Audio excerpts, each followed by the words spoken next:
What was in the news today? Oh, nothing in particular.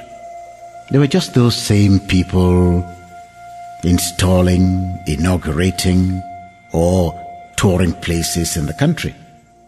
There were a few releases or communiques and motions of support. One or two human interest stories also came up, and New Year wishes. But the news was, as usual, very boring, with nothing to call home about. We've been expecting changes in government, but the president has been silent about it. You see, that's the only person who can make the best news when those decrees come tumbling on us. The nation's life has slowed down with expectations. There are so many vacant places to be filled, and nothing seems to happen. People have become so tentative with their work. Some have laid down their tools in frustration, especially those who think they have worked many years and have not been compensated with an appointment.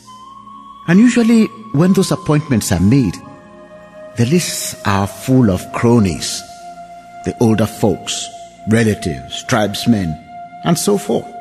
So what's the sense even waiting for an appointment if one does not have a godfather, or even money to pay for a position, or one is not a relative of some influential person? The issue of appointment has become a real culture in our society. No one feels fulfilled anymore, except his or her name is called on the radio, television, or written out in a newspaper. Work ethics have been relegated to the search for an appointment. People are no longer conscious of how much job satisfaction they get from what they do, how they rise in their profession and leave a legacy of excellence. The principal thought in our minds is appointment.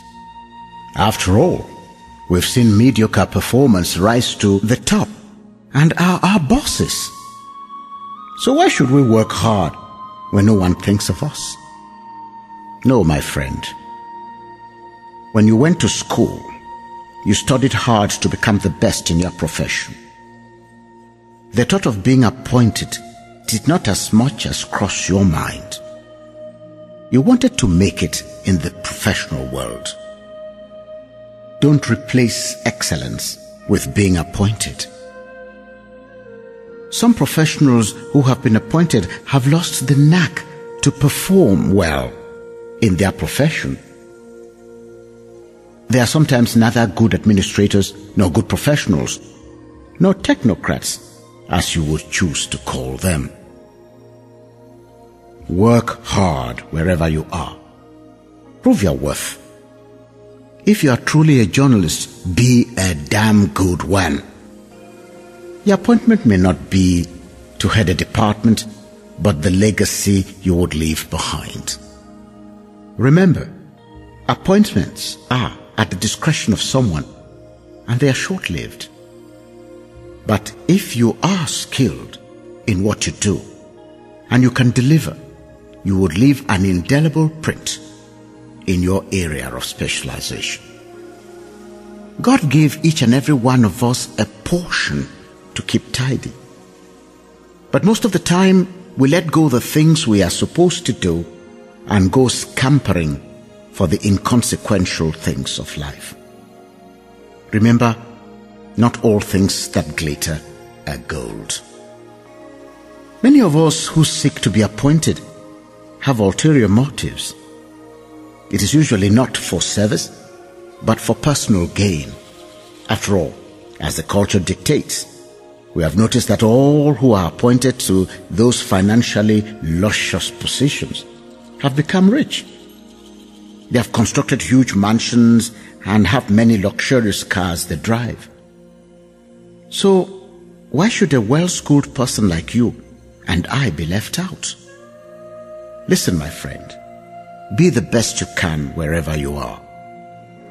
You have greater wealth, which is peace, than those who through dubious and necromantic ways have achieved those positions. Hey, By the way, do you know today is another day and your turn may be today? You never know what plan God has for you. Stop grumbling and get back to working hard to improve on your skills. Otherwise, go and see a sorcerer or marabout, so we can watch you walking naked at the stadium or perform some mysterious act or even kill because you need an appointment. Only those who are not sure of themselves and what they can deliver hang on those positions given to them by their acolytes. Be an anointed child of God, and He will handpick you. Don't take God for granted. Have a nice day in expectation.